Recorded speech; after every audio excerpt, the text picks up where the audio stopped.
Hola, querida comunidad de Aprendamos de Salud, tengan todas y todos muy buenas noches. Los saluda su amigo Carlos Úbeda y les agradecemos que una vez más nos acompañen en este programa que es pensado por y para ustedes.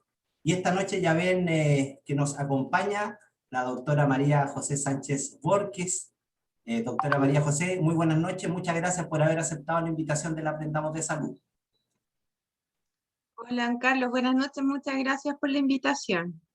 No, todo lo contrario, sabemos lo que están trabajando los médicos y antes trabajan mucho, claramente en tiempos de pandemia se trabaja el doble y justamente usted ha tenido la gentileza de hacerse un espacio, ¿cierto?, en su agenda para poder compartir con toda la comunidad del Aprendamos de Salud cuestiones tan importantes como es la situación de la salud visual y justamente vamos a ir desarrollando algunos temas que me han venido consultando varias personas en relación a lo que nosotros podemos conocer y aprender el día de hoy.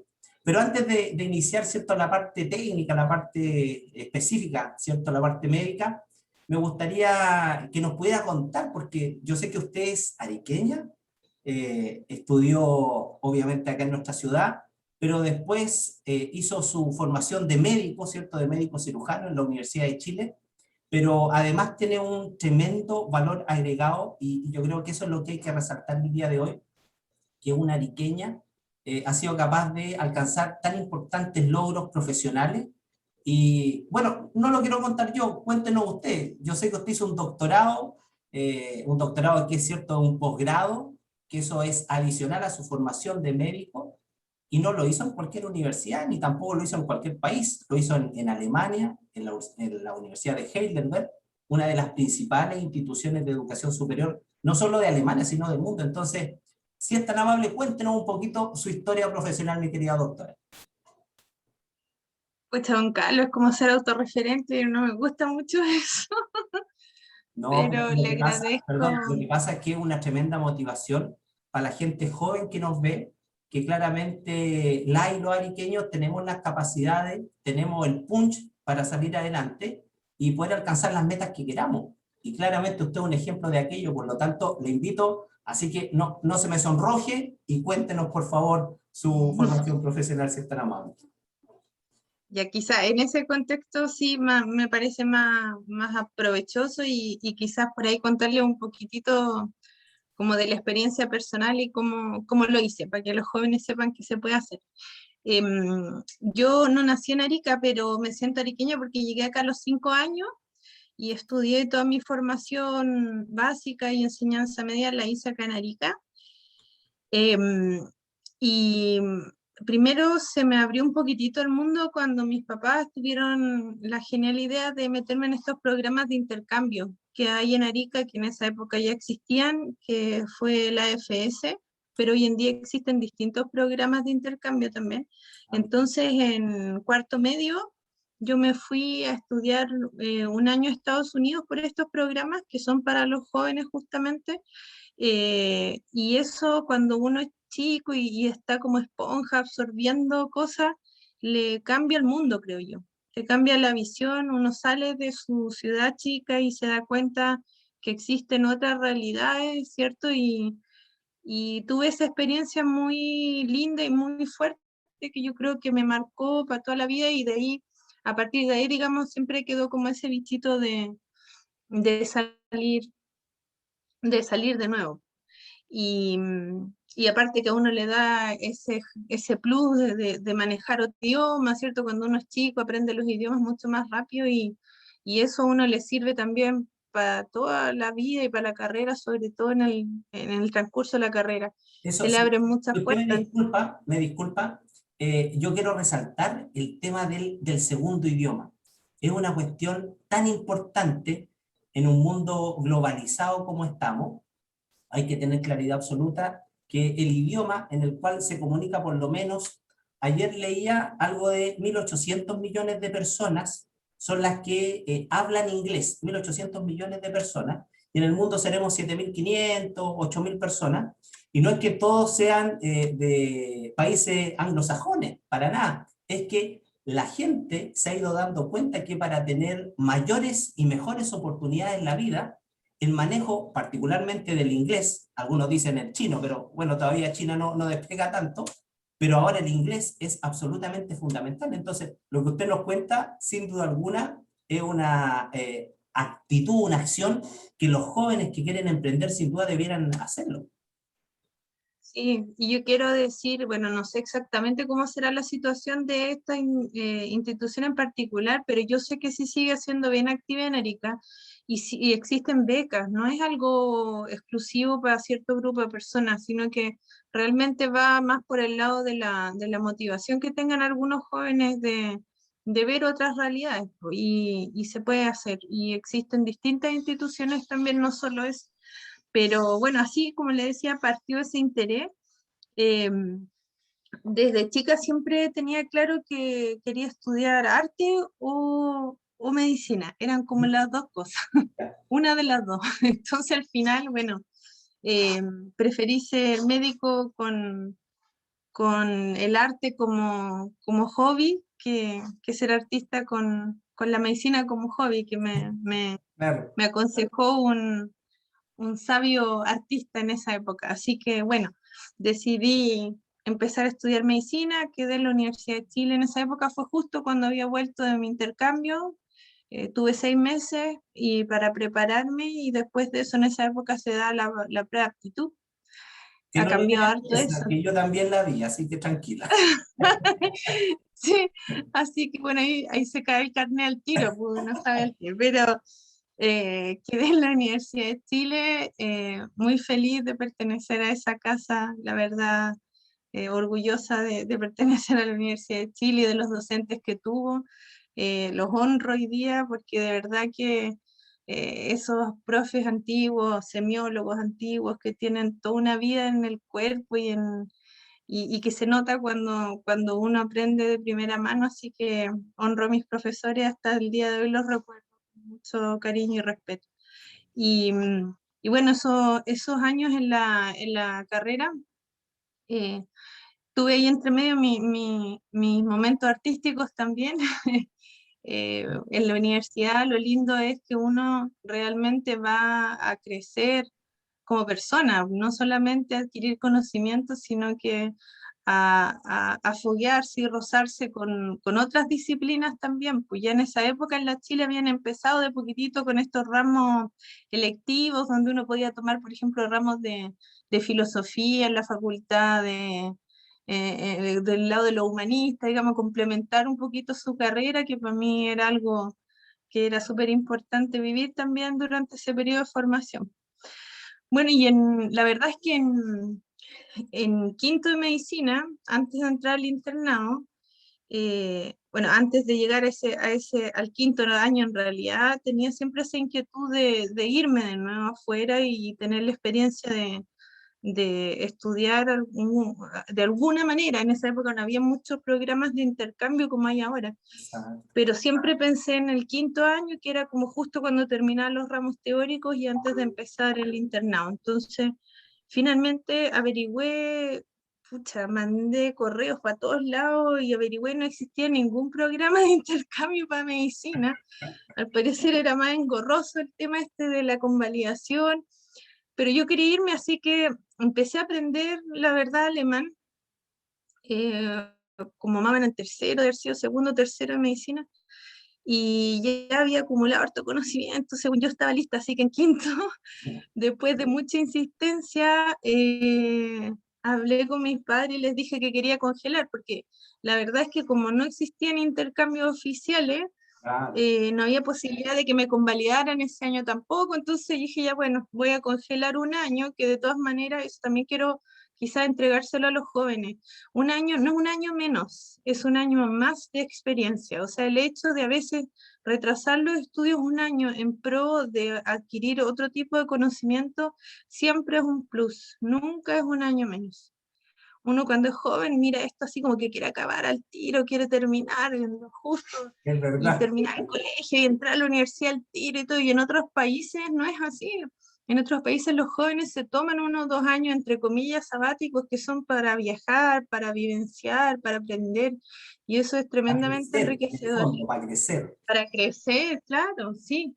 Así que eso de todas maneras lo recomiendo también. Bueno, y tuve el apoyo, gracias a Dios, de mis padres que accedieron a que congelara, así que y me conseguí una beca para ir a aprender, a perfeccionar un poquitito el idioma primero unos meses. Ya. En esa época en Santiago creo que todavía existe una sede de la Universidad de Heidelberg en Chile. Es el único país en todo América, Latinoamérica, Latinoamérica, Latinoamérica, en sí. toda Latinoamérica que tiene sede de la Universidad de Heidelberg. Y la razón de eso es porque el profesor, digamos, que está encargado de esta sección, se casó con una chilena. Y Mira, ella entonces fue la gestora de todo esto y de que esta sede se hiciera en Chile. Así que a raíz de eso, cuando, bueno, ya tuve respuesta, porque yo lo que hice fue, le prometo, don Carlos, que no existía intercambio. Fui a preguntar ahí a la casa, a la Torre 10, me acuerdo en esa época de la Chile, donde estaba toda esta cosa, y me dijeron que no había ningún caso. Entonces, lo que hice fue usar lo que le decía yo, la herramienta del idioma, escribí en inglés un correo en esa época con una petición así que decía que yo era estudiante de medicina y que no podía creer que no hubieran intercambios para estudiantes de medicina, y lo formulé de tal forma así y lo mandé, no sé, yo creo que a 20, 30 universidades distintas. El mismo correo lo mandé para varias partes. ¿dónde Y dentro cayera? de los que, donde cayera, yo dije, ¿cómo no va a existir? Y donde una de las respuestas fue la Universidad de Heidelberg y me dijeron que ellos sí tenían un programa de intercambio para estudiantes de medicina y que yo podía acceder a ese programa.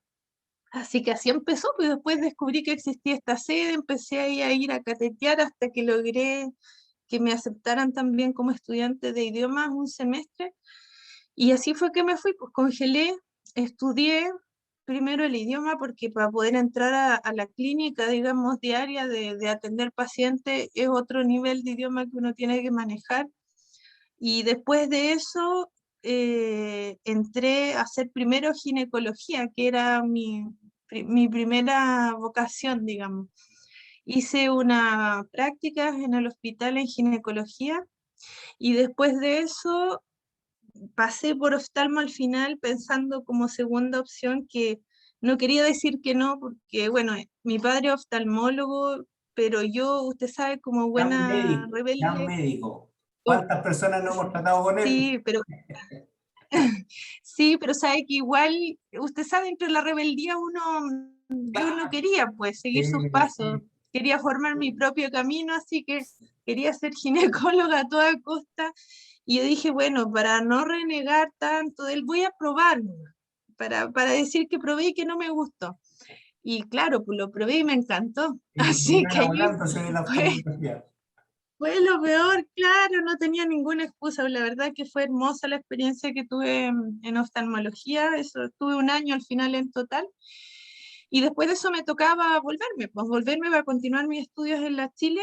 Así que en el fondo tuve ese año y tomé contacto, el primer contacto con el que sería mi jefe en el futuro, y dejé todos los vínculos hechos para volver.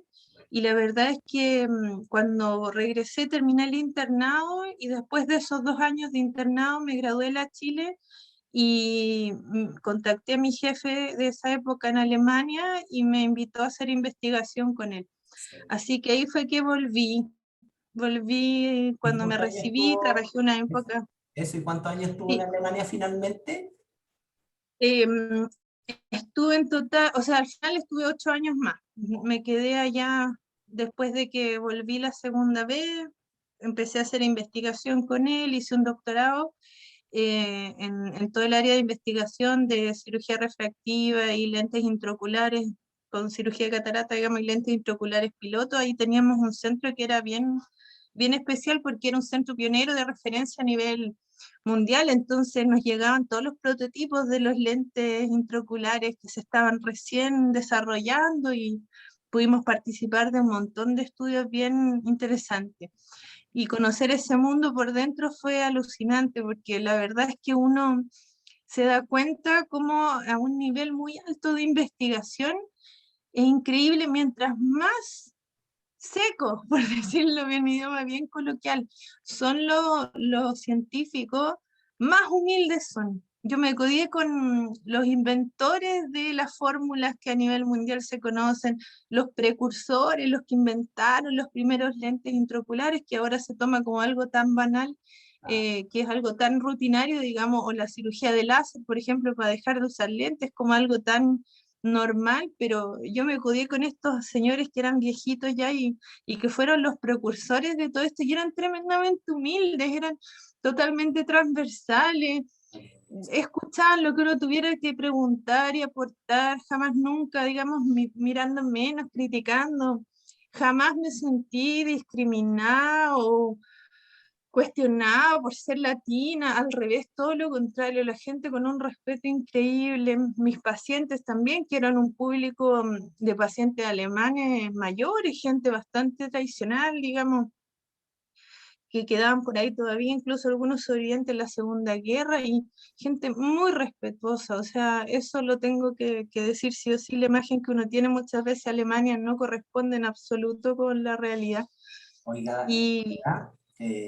Perdón, pero de verdad yo me emociono, se lo digo muy sinceramente, porque es un orgullo para uno como ariqueño, de verdad, el saber la calidad de profesionales que tenemos acá, y muchas veces esto se desconoce. Entonces, de verdad yo le agradezco su sinceridad, su transparencia. Yo sé que le da un poquito de pudor, pero con esto lo que estamos haciendo es motivar a las chiquillas, a los chiquillos, que realmente uno puede cumplir sus sueños. Depende de uno, las oportunidades no vienen solas, las oportunidades hay que buscarlas. Usted mandó veintitantos correos y yo estoy seguro que si no le hubieran respondido, hubiera vuelto a mandar veintitantos correos más a otras instituciones.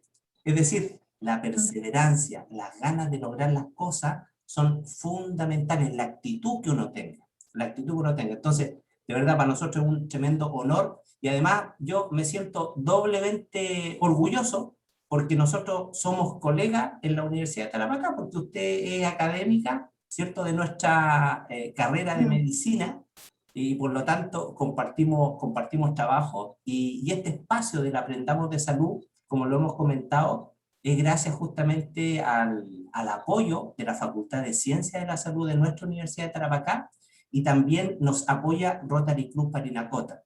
Así que mi querida doctora, de verdad, yo le agradezco sus palabras. Disculpe que no la deje seguir hablando, que nos siga contando porque se nos va a acabar no, el tiempo. Y yo creo que la sí, no, gente no. ahora lo que está esperando es poder ayudarle a responder, ¿cierto?, el precioso tema que usted nos planteó y que tiene que ver fundamentalmente con lo que estamos viviendo, ¿cierto?, en estos tiempos de pandemia. Mi querida doctora, a su criterio, ¿cuáles serían los problemas de salud visual más frecuentes que a usted le ha tocado ver ahora en tiempos de pandemia? Bueno, en realidad en estos tiempos yo diría que principalmente la sobreexposición a pantalla, que desde que empezamos con la pandemia, todo el trabajo que se ha hecho a través de, digamos, de pantallas con muchos profesionales que están trabajando desde sus hogares y sobre todo en el grupo de los profesores, ¿cierto? Que han trabajado extensivamente en esta situación y los niños también, que no era un grupo etario al que estábamos acostumbrados a ver con trabajo, digamos, con tanto trabajo en pantallas. Así que yo creo que sin duda el tema más preocupante ha sido el exceso de exposición a pantalla y sobre todo en mi caso lo que me ha sorprendido más o lo que me ha preocupado más es la sobreexposición de pantallas de niños pequeños, incluso a partir de los 4 o 5 años de edad, que antes era bastante excepcional, ahora ya es muy habitual encontrar, y no estamos hablando de la exposición de 1 hora al día, que pudiese ser aceptable, sino que de 4, 5, 8 horas a veces en promedio diarios, que es realmente preocupante. Em, Hay varias otras cosas. Dentro de eso, por ejemplo, el tema de los dolores de cabeza, muchas personas que han empezado a usar lentes que antes no utilizaban, el ojo seco, ¿cierto? Este ardor, visión borrosa, que también es producto del exceso de pantalla. Em, Eso quizás como Lo- en términos generales. Oiga, y en torno a eso mismo, mire, vamos acotando para irle dando a las personas ciertas recomendaciones.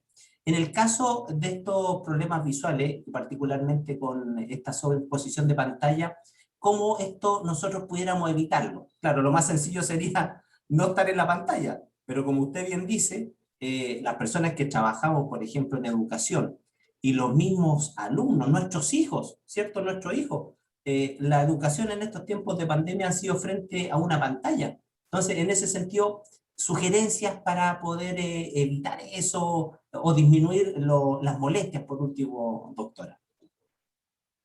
Bueno, la verdad es que cuando yo lo primero que le digo, partiendo del grupo etario más chiquitito, ya cuando llegan los niños a consulta con los papás preocupados por la sobreexposición a pantalla, lo primero que hago es hacer un catastro más o menos de cuántas horas pasan al día en las pantallas. Vale. Las horas que son obligatorias, en el fondo, que son las horas de colegio, en general son entre 4 y 6 horas promedio, pero el gran problema es que más encima las horas extras que tienen los niños de actividades extraprogramáticas o actividades recreativas también las pasan frente a las pantallas, los celulares, el iPad, ¿cierto? La televisión. Es que Eh, el mundo es otro, no es el mundo que nos tocó vivir a nosotros, no, aparte de la totalmente pandemia, distinto. pero ya el mundo digital vino a instalarse, entonces es una situación compleja que se agudizó claramente con la pandemia, pero algo que se venía dando.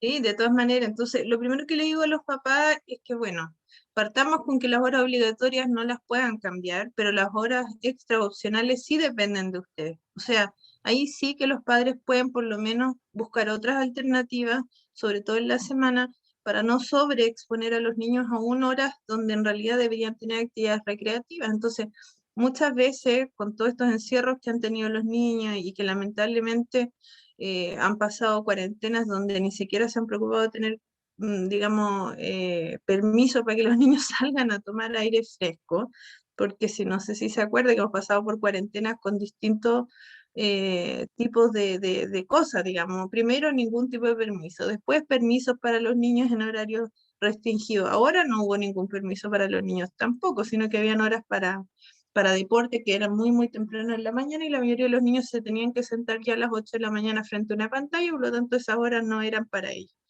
Así que bajo esa situación, digamos, los padres muchas veces resuelven poniendo a los niños en un celular o viendo monitos o qué sé yo. Entonces, insistir en que las horas que sí dependen del manejo de los padres, tratar de buscar actividades recreativas que no sean frente a pantalla, es mucho mejor si uno mete a un niño en una clase de ballet, que no sea una clase de ballet virtual, sino que ponerle una música y que el niño baile. Eso es mucho más sano que tenerlo más encima las horas extra pegados en una pantalla. Lo mismo con la pintura, lo mismo con otro tipo de actividades, ¿cierto? Está además demostrado que los vicios de refracción como la miopía aumentan notablemente con el uso de pantallas o con las actividades que sean, digamos, hechas de manera cercana, una estancia cercana, pero ya se vio que era principalmente, no solo por eso, sino que porque el hecho de que los niños pasen en pantalla hace que pasen poco tiempo bajo el sol. Y resulta que la luz ultravioleta produce estimulación de la retina, que es la telita que está dentro del ojo, ¿cierto? Y esa produce una hormona que se llama dopamina. Y la dopamina se ha visto ahora que es la encargada de parar el crecimiento del ojo. Por lo tanto, cuando uno no recibe sol, aumenta más la miopía. Entonces, si no queremos niños miopes en exceso, que no es solo una cosa cosmética, no es solo que vayan a usar lentes, sino que la miopía, usted sabe súper bien que en el fondo la miopía significa un factor de riesgo para un montón de enfermedades oculares en la edad adulta, incluidos los desprendimientos de retina, enfermedades en la mácula, etcétera, etcétera. Entonces, nadie quiere tener una población miope, digamos, exagerada, ni que pudiese haber sido evitado.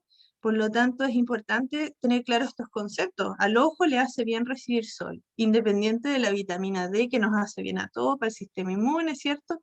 Pero al ojo específicamente le hace bien y está demostrado que necesita recibir sol para crecer de forma sana y para no, digamos, aumentar mucho más el crecimiento de manera patológica que sería la miopía. Entonces, eso es una recomendación súper práctica, que todos los niños por lo menos tengan una hora solar al día. Esto también les va a ayudar a regular su ciclo circadiano para que ellos se puedan despertar con energía en la mañana y dormir bien en la noche. Y en relación a eso, es súper importante también el exceso de luz, la famosa luz azul, ¿cierto? Que ahora salen los filtros de luz azul y Eso, está como perdón, bien en boga. eso le iba a preguntar porque son dos preguntas en una. Esta sobreexposición a los niños a las pantallas, ¿cierto? ¿Qué es lo que más le genera? Usted nos respondió, pero mucha gente, claro, como que se queda tranquila con estos famosos filtros azules, e incluso cuando uno va a comprarse lentes, te ofrecen el filtro, además que es más caro, pero ¿sirve realmente o no sirve? Por favor, desmitifique esa cuestión. Lo que pasa es que el filtro azul sirve para bloquear una parte del espectro de la luz azul. Pero hay que entender primero lo que es la luz azul. La luz azul existe en la naturaleza, sobre todo en la mañana. La luz azul es esa luz típica del amanecer, cuando sale el sol y nos llena de energía y nos levanta el cortisol en la sangre. Eso es producido por la luz azul. Por lo tanto, la luz azul es buena. En ese sentido es buena, y es buena en la mañana cuando la necesitamos para poder despertar. Si nosotros tenemos exceso de luz azul, que está muy presente en las luces LED, ¿ya? O sea, no solo en los computadores, sino que en todos los tipos de luz LED es rica en luz azul. Por eso que pareciera como de día, cuando uno pone estas luces LED que son súper blancas, uno pareciera que estuviera en pleno día, así amaneciendo recién. Entonces, la naturaleza es tan sabia que en la tarde baja el contenido de luz azul y aparece la luz más cálida. Y eso prepara el cuerpo para tener un sueño reparador. Si yo pongo luz clara o luz de día, que es la luz de la mañana, durante la tarde, tarde-noche, voy a tener insomnio. No voy a lograr conciliar el sueño. Entonces, lo que hacen estos computadores, el exceso de luz LED, es despertar a las personas. Eso está bien en la mañana, pero en la tarde-noche, como le decía, está mal. Por lo tanto, si yo bloqueo esa luz azul en la tarde, tarde-noche, que de hecho los dispositivos traen un filtro de luz azul también, el celular, Sí. es por eso. Entonces, lo que uno logra con eso es tratar de tener un sueño más reparador, más conciliador, y de esa manera, digamos, es favorable de todas maneras usarlo sobre todo en la tarde, tarde-noche. Evitar a todo costo, ojalá, los niños vampiros, que es esta cuestión de tener puesto un celular o un computador y tener todo el resto de la luz apagada, ya eso hace pésimo también. Entonces, eso es importante, pero es importante entenderlo. No es que la luz, o sea, el filtro azul es la panacea para evitar el cansancio visual, no es así, porque el cansancio visual no depende solamente de la exposición a la luz, sino más bien de la cantidad de horas y tiempo que estamos acomodando, que es esto que hace el ojito cuando uno está mirando de cerca. Entonces, hay algunos tips, podemos como ir englobando un poquito al tiro eso, que uno puede dar a las personas para poder evitar esta fatiga visual por exceso de pantalla. Primero, obviamente que el que necesita un lente lo tiene que usar, ¿cierto? Tiene que tener una graduación adecuada, y el lente, como les decía, puede o no tener el filtro azul, pero eso en realidad tiene más que ver con el bloqueo de la luz azul que tiene la luz LED, y que de todas maneras es recomendable si es que uno lo va a utilizar en la tarde o tarde-noche. Pero por lo mismo es recomendable que en la mañana en algún momento uno se saque el lentecito y reciba luz azul, sobre todo la luz natural. Lo segundo es tener pausa. Los gringos inventaron estos, que siempre ellos inventan estos códigos o ¿cómo se llama? Palabras acortadas y qué sé yo, del 20-20, ¿cierto? Del 20-20-20, que significa en el fondo que más o menos cada 20 minutos uno debería mirar a 20 pies, que son como 6 metros, o sea, fijar la mirada de lejos, una puerta, una ventana, y contar 20 segundos. ¿Ya? En el fondo lo que hace ahí uno es tener pequeñas pausitas donde no es necesario que yo me pare y descanse, sino que miro de lejos nomás, cuento hasta 20, pestañeo un poquito y después sigo. Eso permite que el músculo que está entre el ojito, que es el que está constantemente trabajando cuando yo estoy mirando de cerca, se relaje un ratito, descanse un par de segundos para que pueda tener fuerza para seguir trabajando. Entonces así yo evito que se fatigue. E igual como cuando uno se va a correr una maratón, que de repente no está preparado y no va a aguantar jamás nunca las 5 o 6 horas corriendo, es lo mismo para el ojo. Entonces hay que tomarse esas pequeñas pausitas. Hay gente que incluso está tanto rato así, que ¿Mm? empieza a tener mioclonía, estos como espasmos musculares que se le mueve el ojito, ¿cierto? Ojito. Aquí y acá. Uy, eso a mí me pasa súper seguido porque, bueno, yo estoy todo el día en el computador. Ah, eso es Claro, esto del cansancio. también es fatiga muscular, el músculo que está fatigado. Si usted sale a correr y no está preparado, las piernas se le van a empezar a mover, a tiritar, se le va a calambrar el músculo y hasta ahí va a llegar. Entonces, en esos casos, cuando la gente tiene estas mioclonías que son bien desagradables, uno debería tomarse una pausa, colocarse frío, porque es un músculo finalmente que está fatigado, colocarse frío y de esa manera descansar un poquitito. Hay otras causas rarísimas neurológicas para tener esos mismos síntomas, pero partimos de la base que son personas sanas y que en el fondo tienen solamente fatiga muscular. El nombre fue miclonía, Mioclonías. mioclonía. Mio del músculo y Mio- clonía porque se mueve así como clono. Entonces, bueno, eso, las pausitas. Y lo tercero es el tema del film lagrimal. El ojo al final de todas sus capitas forma una capa que se produce con la lágrima. Y la lágrima no es solo agua, la lágrima es agua, proteína y grasa. La grasa permite que el Casa. agua Ah, forme una película, que se mantenga parado, porque si fuera pura agüita escurre, pues no hay forma claro. de formar algo que se mantenga así. Entonces la grasita permite que se forme una verdadera capita así de protección. Y eso es súper importante para poder ver nítido, para que no arda el ojo y para poder defendernos del polvillo y de todas estas cosas que están dando vuelta. Entonces, cuando uno tiene alguna falla en ese film lagrimal, ya sea que falta agua o que falta grasa o que faltan proteínas, se altera eso y se produce poca producción de lágrima, por ejemplo, o a veces se evapora muy rápido la lágrima. Lo que pasa en las pantallas es que se evapora muy rápido la lágrima, entonces no cumple la protección que debería. Y por eso es que uno, cuando ya está un buen rato en el computador, empieza a ver medio empañado, medio borroso, se le borra la imagen y después le vuelve y después se le borra. Eso es típico del ojo seco, que en realidad Es el famoso significa que concepto de ojo seco. está fallando el film, sí. Entonces, personas que son alérgicas tienen más tendencia a ser ojo seco, personas que de repente han estado muy expuestas a polución o contaminantes ambientales, que somos todos los arequeños con el tema de los metales pesados y el polvo. ¿Verdad?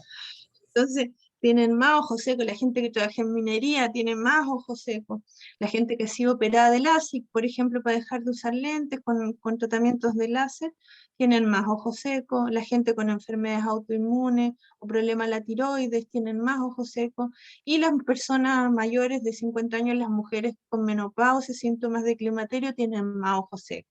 Las mamitas que están dando pecho tienen más ojos, etcétera. Entonces, eso es un temazo en realidad. Hay mucha gente que sufre ojos secos, la gente que usa lentes de contacto, etcétera. Entonces, si yo a eso le agrego las horas extras en la pantalla, tengo una gran cantidad de población con síntomas de ojos secos. Y una de las formas de aliviar eso es sustituirlo por una lágrima artificial, que hay varias en el mercado. Esas sí que se pueden usar sin receta. Vale. Absolutamente piden receta para esas a veces, pero no para las otras que son el Clarimir, el Redof, el Vicine, todas estas que la gente usa a mango y que son muy malas porque son vasoconstrictores.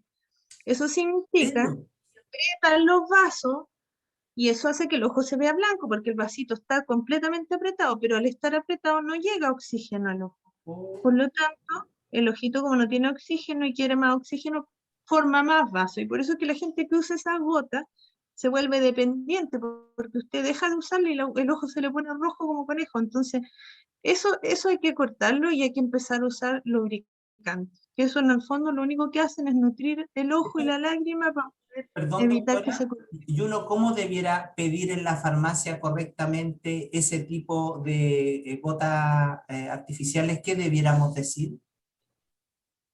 O sea, si usted dice lágrimas artificiales, le van a vender las gotitas genéricas que no son malas, ¿Ya? pero que son más bien más líquidas, no tienen tanto contenido ni en proteína Ok, ni en grasita. ya. Pero si usted dice lubricantes, le van a ofrecer la gama de lubricantes que tienen. Hay lubricantes más densos, menos densos, con ácido hialurónico, o sea, hialuronato de sodio, o distintos, digamos, componentes, pero que en general cumplen más o menos la misma función. Hay algunos que tienen más grasita, que son para la gente que le falta más la grasita, hay otros que son sin preservante, etcétera, pero en general cualquier lubricante es mejor que ningún lubricante y cualquier lubricante es mejor que estas gotas que son para ojo rojo, que en realidad son vasoconstrictores.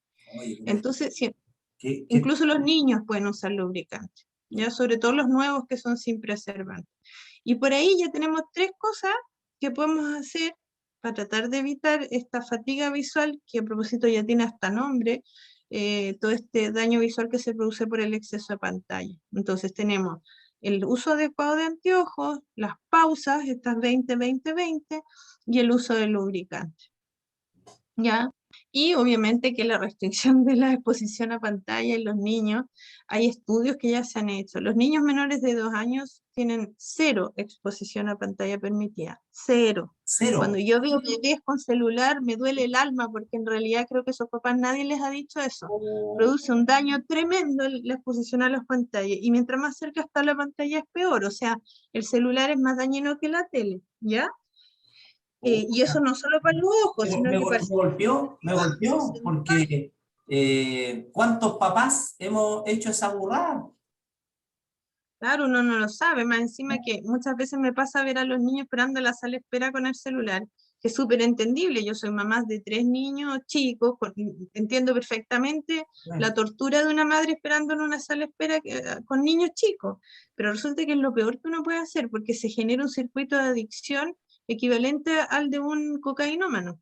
Entonces es típico que uno les saque ese estímulo a los niños y como ya tienen ese circuito de neurotransmisores desarrollado, lo primero que hace el niño es gritar y portarse pésimo. O sea, al final el doctor no lo puede examinar igual, pero es porque existe un síndrome como de privación al estímulo.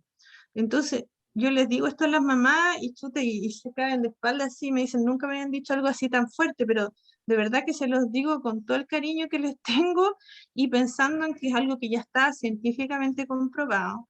Cuando nosotros hacemos a los niños, en el fondo, depender de un aparato electrónico que los estimule, sobre todo los juegos, que son mucho más estimulantes, digamos, y que generan más dependencia eh, a nivel, digamos, neurológico de ese estímulo, estamos preparando a futuros adictos, a futuros cocainómanos. Entonces, como mamá, si a uno le dicen eso, chuta, ahí recién como que se da cuenta del daño tremendo que le está generando al cerebro de ese niño ese tipo de estímulo.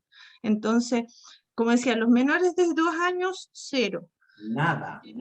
Nada. De 2 a 4 añitos, como que han permitido hasta 1 hora al día, demostrando, digamos, que pudiese ser aceptable. Y de 4 a 6 hablaban de 2 horas al día, más o menos.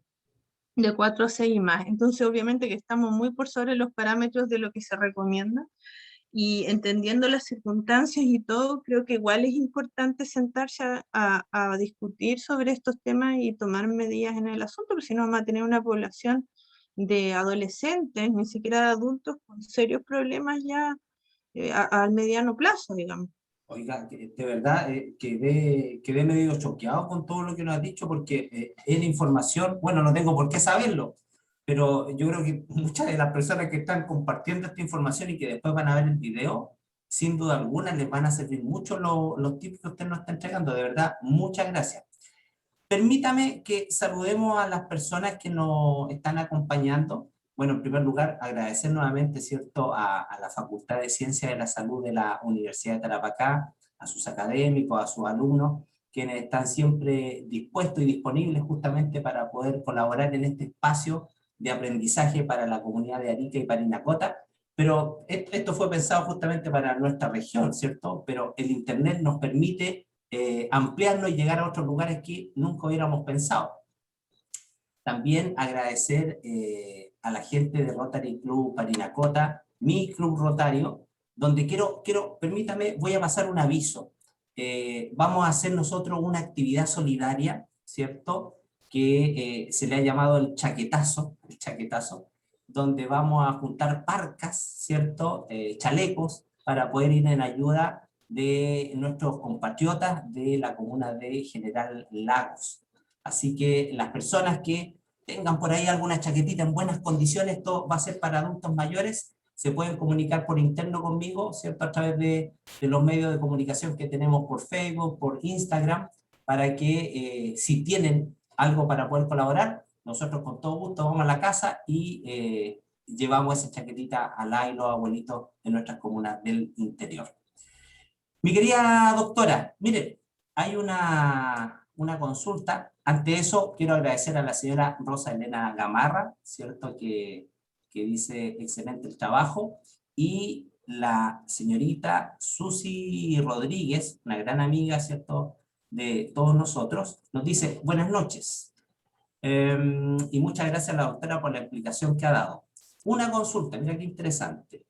¿Existe un lente exclusivo para usar el computador, ya que los lentes de cerca o de lejos en algún momento no sirven? Mira qué interesante pregunta, estimada doctora. Se refiere al aumento, yo creo, ¿no? Porque lo está mencionando el lente de lejos y de Yo cerca. creo que ella sí como que nos El, dice, habrá sido una suerte de lente mágico, ¿cierto? Que nos sirva, que sea para el computador, que uno lo compre y sea para el computador. Yo, bueno, usted es el especialista, cuéntenos. lo que pasa es que cuando uno es menor de 40 años y tiene aumento, el aumento que tiene le sirve para todas las distancias, ya de lejos, de cerca, de todo. Si es miope, si es hipermétrope, si tiene astigmatismo, que son las tres cositas que uno puede tener en combinación o sola. Pero después de los 40 aparece esta famosa presbicia, que es la incapacidad que uno tiene de enfocar a distintas distancias y que lamentablemente nos llega a todos porque es el lente que está dentro del ojo, que es el cristalino, que empieza a ponerse flojo. Y esa falta de trabajo, de acomodación del cristalino produce la famosa presbicia. Entonces ahí generalmente surge la necesidad de un segundo lente, que es justamente el lente para las distancias de cerca, que es para leer, para el computador, etc. Entonces, cuando uno es mayor de 40, pero todavía jovencito, se tiene 50, puede jugar todavía, o sea, no es que la acomodación la pierde así completa, no es eso, la va perdiendo a poquitito, de hasta los 75 años, de hecho, la va perdiendo de a poquitito. Entonces, usted con un lente de lectura puede jugar ahí entre las distintas distancias de cerca, ve el computador, lee, todo como que más o menos le alcanza con un lente porque todavía es jovencito, de, como dicen ahora, adulto menor, no adulto mayor, adulto menor. Entonces, eso suele pasar, pero en la medida en que van aumentando los años, como el cristalino, que es el que enfoca, se pone más rígido, ya no es capaz de compensar casi nada. Entonces empiezo a necesitar casi que un lente para, no sé, para el computador, otro para escribir, si yo pinto más encima, otro para pintar y qué sé yo. Entonces, ahí quizás vale la pena cuestionarse la posibilidad de usar un lente que se llama multifocal. Multifocal. El lente multifocal, a diferencia del lente bifocal, el bifocal tiene dos focos, de lejos y de cerca, pero el multifocal tiene distintos focos, o progresivo que se llama también a veces. Entonces se permite tener distintas distancias.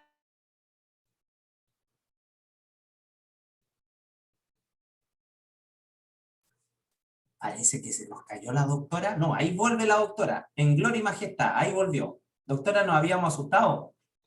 Está muteada, está muteada. No sé qué pasó, parece que nos excedimos en el tiempo de la reunión, entonces se cortó. Pero bueno, la cosa es que el lente multifocal suple las distintas distancias y sin duda la del computador también. Eso es especial para la gente que trabaja, por ejemplo, en oficina, que necesita ver cuando entre alguien por la puerta y necesita ver su computador y necesita poder leer un papel, ¿ya? Pero si no, uno pudiese hacer su lente específico para esa distancia nomás, y entonces ahí se puede hacer un lente normal, digamos, de cerca, pero que está hecho especialmente para la distancia del computador, que no es la misma que la distancia para leer un papel más cerquita, ¿ya?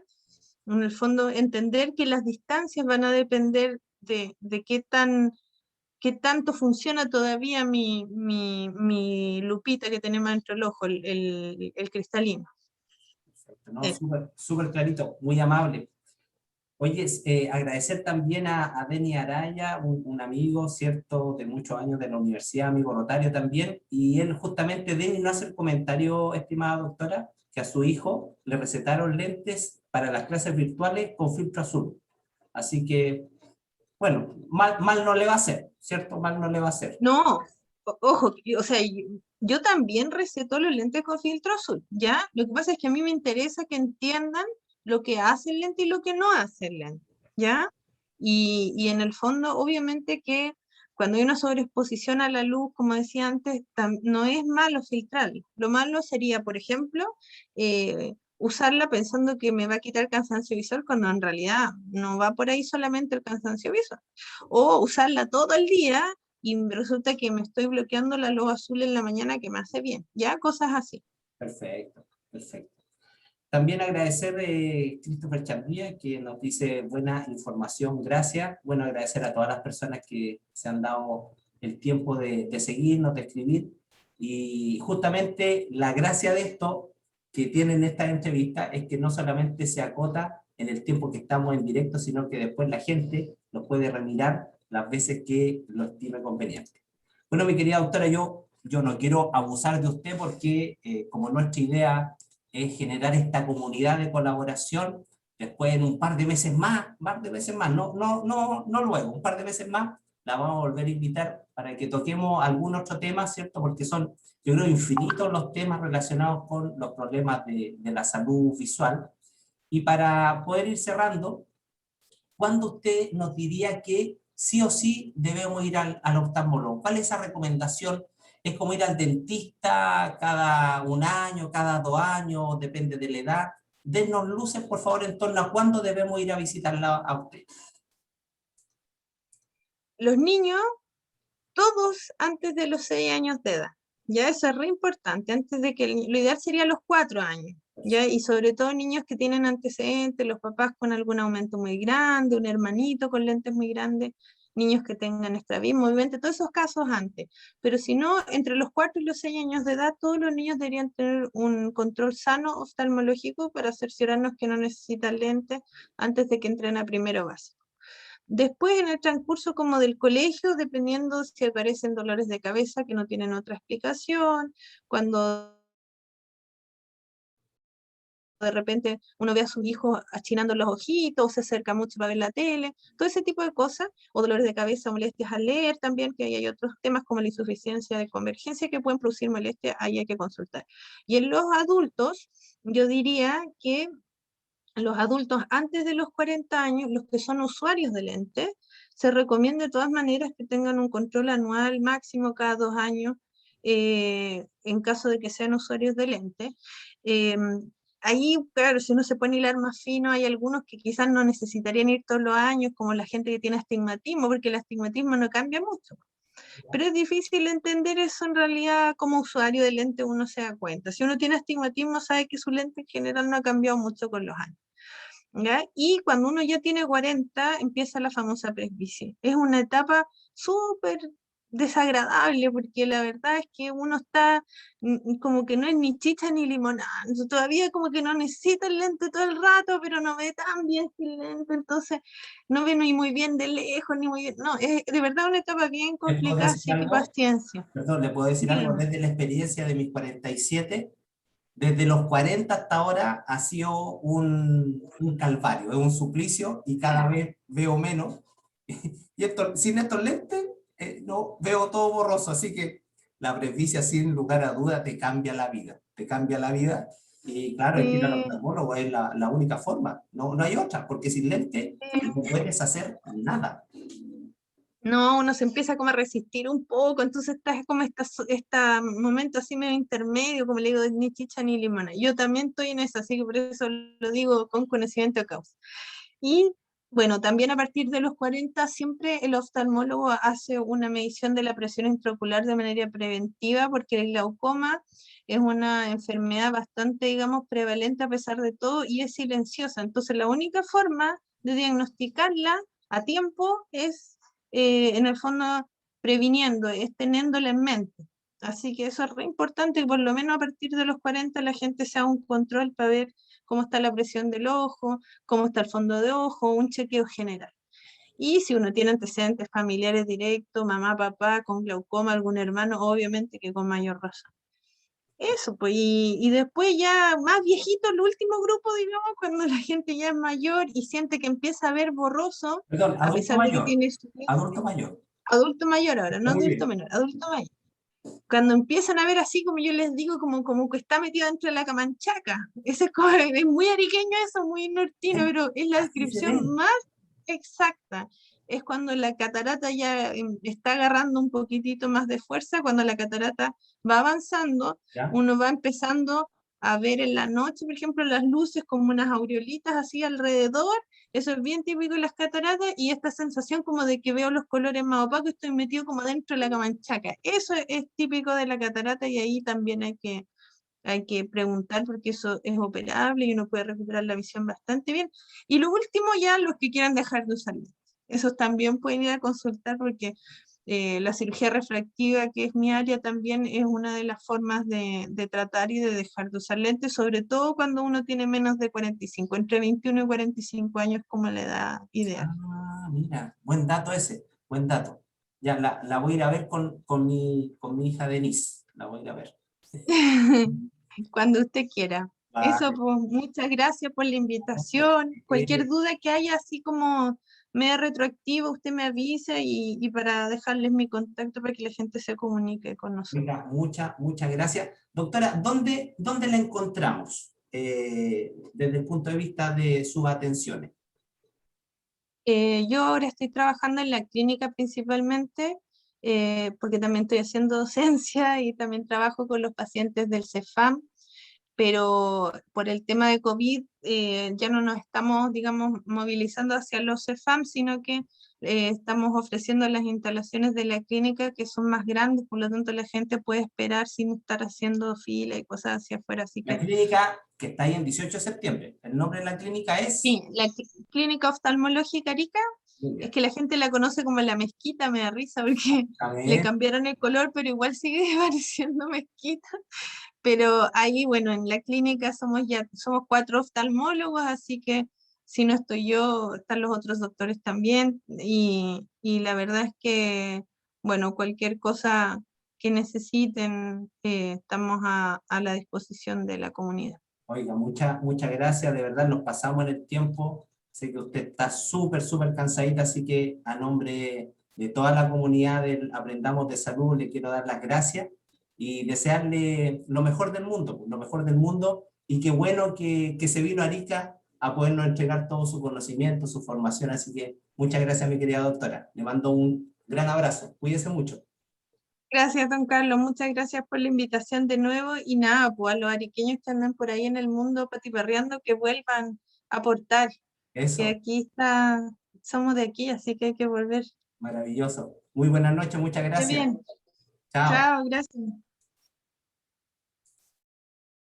Muy bien, ahí hemos tenido, ¿cierto?, esta extraordinaria entrevista con la doctora María José Sánchez. Varias cosas.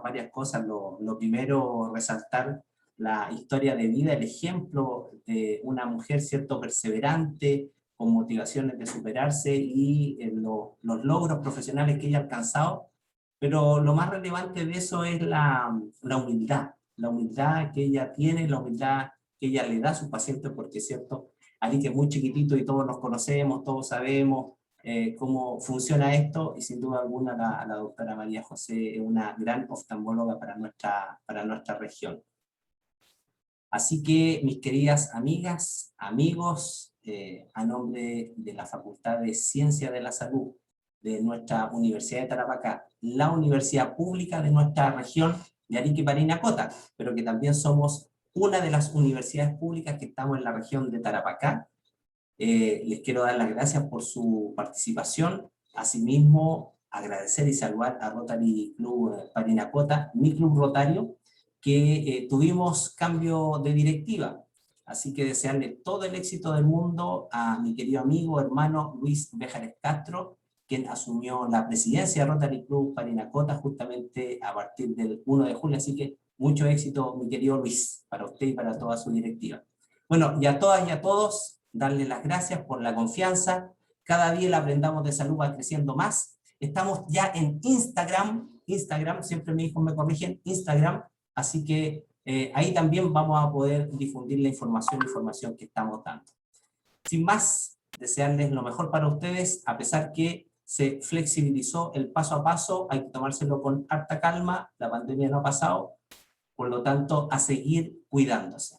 Les mando, como siempre, un beso, un abrazo, y sigamos juntos aprendiendo cada día más de salud. Muy buenas noches.